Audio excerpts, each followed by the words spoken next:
সুপ্রিয় শিক্ষার্থীবৃন্দ, object oriented programming সাবজেক্টের আজকের লেকচারে আমরা আলোচনা করব ডটনেট ফ্রেমওয়ার্কের প্রয়োজনীয়তা এবং ডটনেট ফ্রেমওয়ার্কের উপাদানসমূহ নিয়ে। তো ভিডিওটি শুরু করার পূর্বে তোমাদের উদ্দেশ্যে আরও একটি কথা বলে রাখি, এই অবজেক্ট ওরিয়েন্টেড প্রোগ্রামিং সাবজেক্টের সকল লেকচারগুলোই আমরা সর্বোচ্চ 10 মিনিটের মধ্যে রাখার চেষ্টা করব। কেননা 10 মিনিটের উপরে যদি লেকচারগুলো হয়ে যায় তাহলে সেই ক্ষেত্রে ওই লেকচারগুলো দেখতেও অনেকটা বোরিং মনে হয়।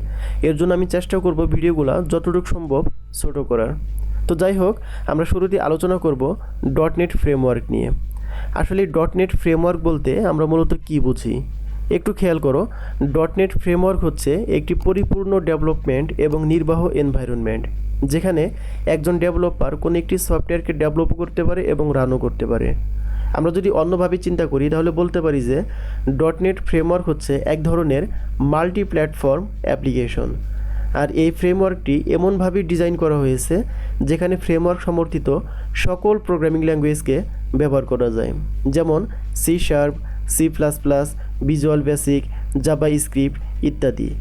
আর এই সব প্রোগ্রামিং ল্যাঙ্গুয়েজগুলো ডটনেট ফ্রেমওয়ার্কে কাজ করতে পারে এবং কি একে অপরের সঙ্গেও যোগাযোগ করতে পারে। অর্থাৎ এখান থেকে বুঝতেছি যে এই ডটনেট ফ্রেমওয়ার্কটা এমনভাবে ডিজাইন করা হয়েছে যেখানে বিভিন্ন ধরনের প্রোগ্রামিং ল্যাঙ্গুয়েজ নিয়ে কাজ করা যায়। আর এর জন্য বলা হয়েছে যে ডটনেট ফ্রেমওয়ার্ক হচ্ছে একটি পরিপূর্ণ ডেভেলপমেন্ট এবং নির্বাহ এনভায়রনমেন্ট। তো আশা করি ডটনেট ফ্রেমওয়ার্ক কী সেটি তোমরা বুঝতে পেরেছো। তো এখন আমরা আলোচনা করব ডটনেট ফ্রেমওয়ার্কের প্রয়োজনীয়তা নিয়ে। আসলে ডটনেট ফ্রেমওয়ার্কের আমি কয়েকটি প্রয়োজনীয়তা এখানে পয়েন্ট আকারে লিখে দিয়েছি, জাস্ট এগুলো তোমরা একবার দেখলেই মনে থাকবে। এগুলো নিয়ে আর বিস্তারিত আলোচনা করার প্রয়োজন নেই। যেমন ওয়েব ভিত্তিক অ্যাপ্লিকেশন তৈরি এবং পরিচালনা করা অনেক সহজ। তারপরে খেয়াল করো, পারফরমেন্স অনেকটা বৃদ্ধি পায়, নির্ভরযোগ্যতা বৃদ্ধি পায় এবং সর্বশেষ নিরাপত্তা ব্যবস্থা অনুসরণ করে। এছাড়া তুমি যদি আরও কোনো সুবিধা লিখতে চাও তাহলে লিখতে পারো যে একই সাথে একাধিক ভাষা ব্যবহার করার সুযোগ প্রদান করে। তো এই ছিল ডটনেট ফ্রেমওয়ার্কের প্রয়োজনীয়তা। তো আমি আসলে এগুলো নিয়ে এখানে বিস্তারিত আলোচনা করব না, কারণ এগুলো খুব বেসিক যে প্রয়োজনীয়তা আছে সেগুলোই মূলত লেখা আছে। তো এখন আমরা আলোচনা করব এই ডটনেট ফ্রেমওয়ার্কের উপাদানগুলো নিয়ে। তো জাস্ট এখানেও আমরা এই ডটনেট ফ্রেমওয়ার্কের 4 থেকে 5টি উপাদানের নাম মনে রাখবো, কারণ পরীক্ষায় আসতে পারে যে ডটনেট ফ্রেমওয়ার্কের উপাদানগুলোর নাম লেখো। তো খেয়াল করো, আমরা ফার্স্টে দেখতেছি ডটনেট ক্লাস লাইব্রেরি। তো এই ডটনেট ক্লাস লাইব্রেরিটা এই ডটনেট ফ্রেমওয়ার্কেরই একটি কম্পোনেন্ট বা উপাদান। তো তারপরে খেয়াল করো, এখানে লেখা আছে CLR। আসলে এই CLRটাও এই ডটনেট ফ্রেমওয়ার্কেরই একটি উপাদান। আর এখানে এই CLR এর ফুল মিনিং হচ্ছে কমন ল্যাঙ্গুয়েজ রান টাইম। তো এই ফুল মিনিংটাও কিন্তু আমাদের জন্য অনেক গুরুত্বপূর্ণ একটি ফুল মিনিং। তারপরে খেয়াল করো, এখানে রয়েছে DLR মানে ডাইনামিক ল্যাঙ্গুয়েজ রান টাইম।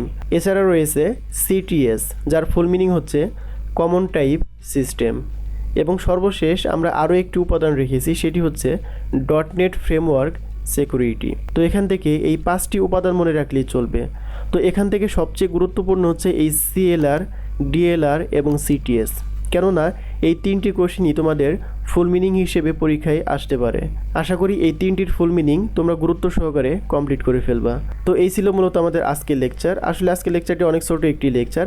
তো দেখো, এই লেকচার থেকে পরীক্ষায় যেভাবে প্রশ্ন আসতে পারে, বলতে পারে ডটনেট ফ্রেমওয়ার্ক বলতে কী বোঝায়। এটি অনেক গুরুত্বপূর্ণ একটি অতি সংক্ষিপ্ত প্রশ্ন, যার কারণে ডান পাশে 3 স্টার দেওয়া রয়েছে। 2 নম্বর প্রশ্নটি খেয়াল করো, ডটনেট ফ্রেমওয়ার্কের প্রয়োজনীয়তা কী কী। এবং সর্বশেষ 3 নম্বর প্রশ্নটি খেয়াল করো, ডটনেট ফ্রেমওয়ার্কের উপাদানগুলোর নাম লেখো। তো আজকের লেকচারে আমরা কিন্তু মূলত এই 3টি প্রশ্ন নিয়েই আলোচনা করেছি। তো আগামী লেকচার দেখার আমন্ত্রণ জানিয়ে আজকে এখানেই বিদায় নিচ্ছি। আল্লাহ হাফেজ।